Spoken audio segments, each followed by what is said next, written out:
Assalamualaikum warahmatullahi wabarakatuh. Alhamdulillah.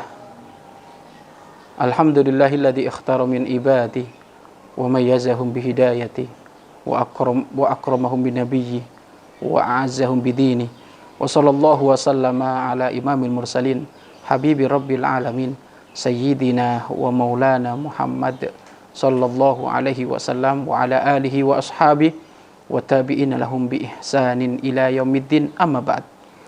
Pemirsa yang dimuliakan oleh Allah Subhanahu wa taala, jagalah lisan, jagalah mulut, jagalah lidah.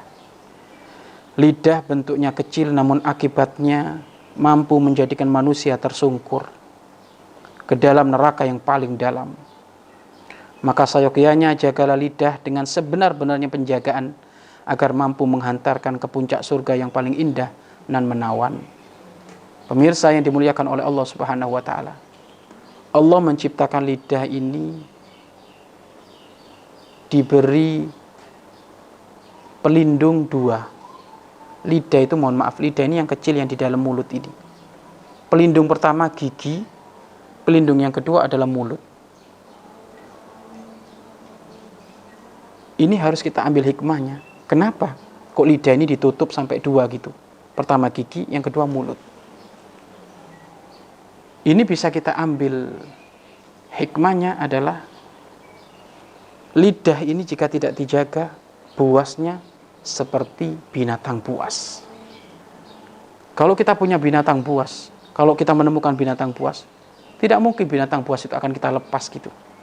Kita akan menaruh binatang buas itu di satu tempat yang kuat, kita kerangkeng, kemudian kita kerangkeng dari besi, kemudian itu akan ditaruh di satu tempat yang tidak mungkin akan banyak orang datang ke situ. Kenapa? Karena itu binatang buas, bahaya. Begitu juga dengan lidah ini. Allah memberi penutup lidah sampai dua ini, menunjukkan ini jika tidak dikontrol buas. Kalau sudah buas ini mulut, maka akibatnya segala manusia banyak tersakiti. Sehingga suatu ketika Baginda Agung Nabi Muhammad SAW, beliau berkata, Innam ra'atan takumul laila wa tasumun naharo. Ada seorang perempuan itu bangun malam rajin, puasa juga rajin. Akan tapi ternyata oleh Rasulullah disebutkan fa'innaha finnar, sesungguhnya dia di neraka. Bagaimana ahli bangun malam, ahli puasa dikatakan ahli neraka?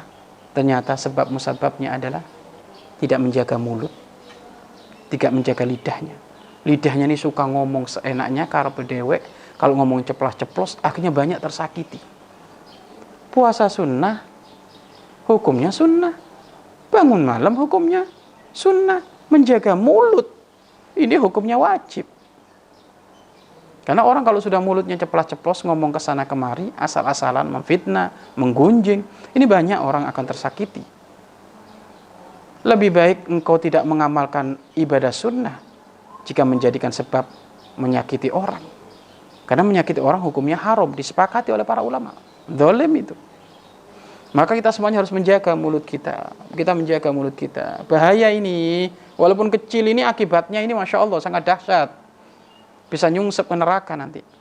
Abu Bakar As-Siddiq radhiyallahu anhu, kemana-mana beliau itu menjadikan, mohon maaf, mulutnya itu seakan-akan beliau itu menelan batu gitu.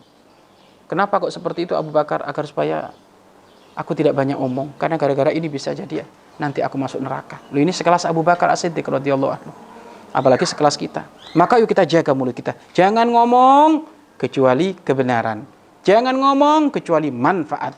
Jangan ngomong kecuali Al-Quran. Jangan ngomong kecuali hadis Baginda Agung Nabi Muhammad SAW. Dilatih dong. Dilatih. Ya susah, kata siapa susah? Susah itu karena kurang dilatih. Tapi kalau sering dilatih ya enggak. Maka biasakan kemana-mana dzikir, biasakan kemana-mana istighfar. Maka nanti akan terlatih. Tidaklah berbicara mulut kita kecuali yang manfaat. Manfaat itu bagaimana cara agar supaya kita berbicara manfaat? Sebelum ngomong dipikir dulu, direnungi dulu. Nih, saya mau ke sana, mau beli nih. Bagaimana kalimatnya biar santun, biar lembut, menjadikan orang seneng, membahagiakan orang kan pahala. Jadi direnungi dulu. Sebelum ngomong direnungi dulu. Karena gini, hakikatnya orang ngomong itu kan mengeluarkan isi otaknya. Kalau otaknya otak amburadul, ya omongannya amburadul. Makanya jangan sampai kita ini kalau berbicara tidak pernah direnungi dulu. Apa yang harus kita omongkan? Dikonsep dulu. Karena kalau tidak, akhirnya kalimat ini menjadi kalimat yang menyakitkan. Semuanya orang terlukai. Difitnah. Diadu domba.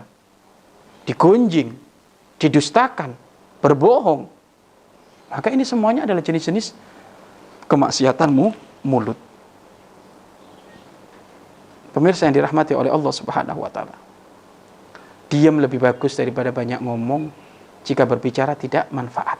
Lebih bagus diam. Enggak usah banyak ngomong. Diam saja.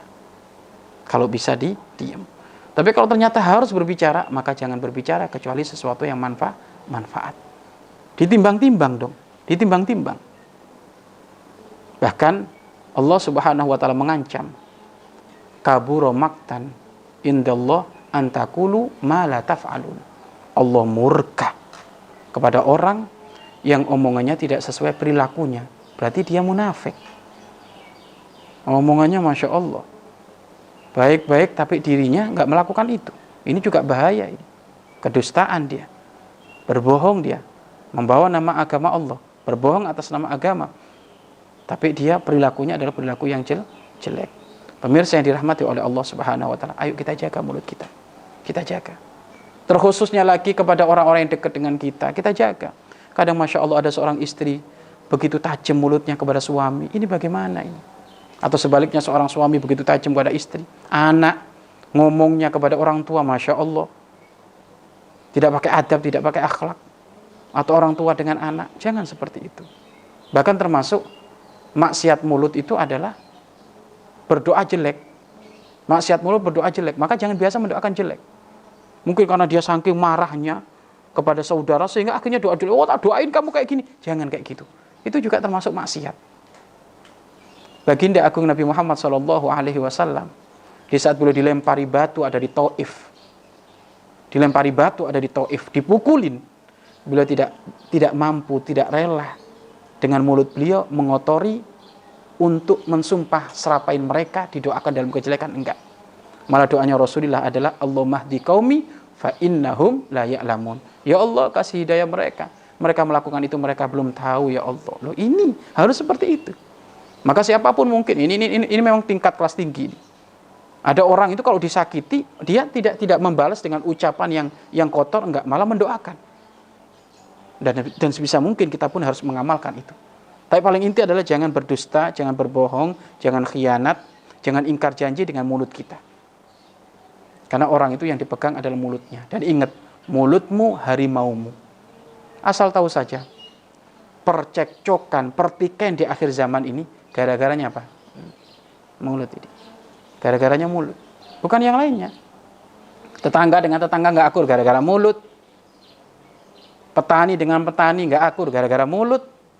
Pejabat dengan pejabat nggak akur gara-gara mulut. Ini mulut semuanya ini. Maka berbahagialah bagi orang yang bisu. Kenapa engkau tidak akan menjadikan sebab orang sakit hati? Nah, bagaimana dia nggak bisa berbicara? Maka orang kalau diambil mulutnya tidak bisa ngomong, maka dia tidak punya pintu neraka gara-gara mulut. Ditutup pintu neraka gara-gara mulut, dia nggak bisa ngomong. Nah, kita ini yang bisa ngomong ini harus dijaga benar. Jangan berbicara kecuali kebenaran, jangan berbicara kecuali kebaikan. Sudah, itu harga mati. Dan mudah-mudahan Allah membimbing kita semuanya untuk bisa berkata jujur, berkata yang baik, hingga nanti mendapatkan pengampunan dan surga Allah Subhanahu wa ta'ala. Wallahu a'lam bishawab. Sahabat Al-Bahjah TV, setelah menyaksikan video ini, jangan lupa bersolawat kepada baginda Nabi Muhammad. Shollu ala Nabi Muhammad. Allahumma sholli alaihi wa ala alihi wa sahbihi.